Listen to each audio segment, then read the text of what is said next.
రెండో వైపు పార్లమెంటేరియన్ 6 అడుగులు 7 అడుగులు ఎత్తుంటాడు, త్రిబుల్-ఆర్. ఇదేదో సినిమా టైటిల్.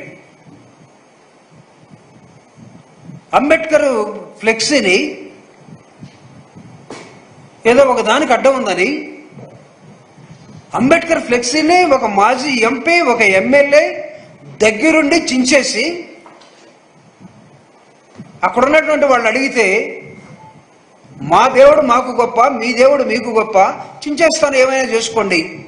అట్లీస్ట్ ఆయన అంగీకరించాడు దళితుల దేవుడు డాక్టర్ బాబాసాహెబ్ అంబేద్కర్ అని. అంటే మీకు ఆయన దేవుడు కాదని మీరు చెప్తున్నారు. మీకు దేవుళ్ళు ఎవరంటే పాములు, పుట్టలు, చెట్లు, గుట్టలు. వాటి కోసం అంబేద్కర్ని బలి తీసుకుని ఆయన ఫోటోలను కూడా చేసే దశలోకి మీరు ఇదే మీరు పార్లమెంటరీగా ఉండి నేర్చుకున్నది. ఇదే ఈరోజు మీరు ఎమ్మెల్యేగా ఉండి చేస్తున్నది.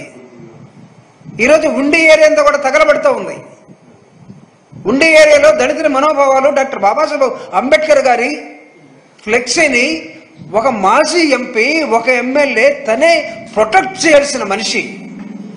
ఎవడైనా బుద్ధి లేకుండా చేస్తే ఇతను దగ్గరుండి దాన్ని రక్షించి కాపాడాల్సిన మనిషి తనే అంబేద్కర్ ఫ్లెక్సీని చించేస్తూ ఉంటే, తనే తీసేసి బయటపడేస్తూ ఉంటే ఎవరు రక్షించాలి?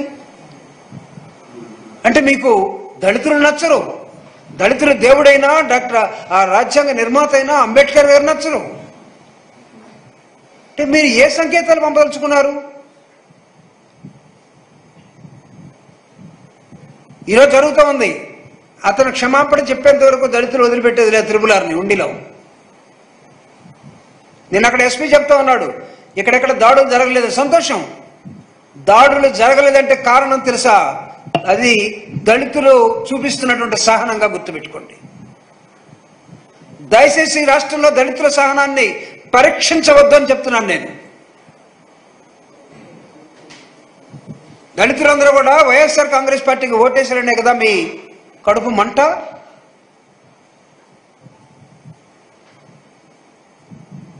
అంటే ఓటు అనేది మీరు చెప్తే వెళ్ళనా?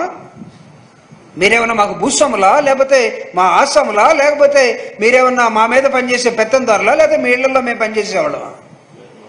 పేదలంటే ఏమనుకుంటున్నారు మీరు? అంటే మా ఓటు కూడా మేము వేసుకునే హక్కు మాకు లేదా?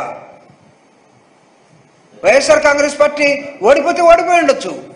ఓటమే గెలుపు అనేది ఎన్నికల్లో మేము సహజంగానే భావిస్తాం. కానీ ఇక్కడ ఒక రెట్రోస్పెక్టివ్ జరుగుతూ ఉంది. మాకు ఏం జరిగి ఉంటుందని కొంతమంది ఈవీఎంలు అంటున్నారు, కొంతమంది కాదు అంత గందరగోళమైంది అంటున్నారు. ఏదో జరుగుతూ ఉంది, కానీ జరిగిపోయింది. జరిగిపోయిన తర్వాత మీరు పరిపాలనలోకి వచ్చారు. జాగ్రత్తగా ఒళ్ళు దగ్గర పెట్టుకొని పనిచేసుకోండి. ఒళ్ళు మరిశారో ప్రజలు తాట తీస్తారు. నెక్స్ట్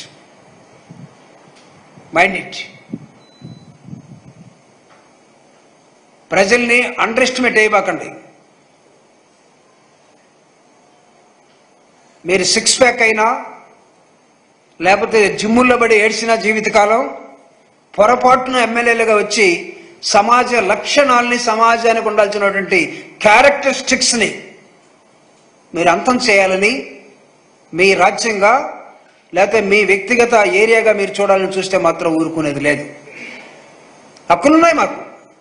డాక్టర్ బాబాసాహెబ్ అంబేద్కర్ ఇచ్చినటువంటి రాజ్యాంగం ఉంది.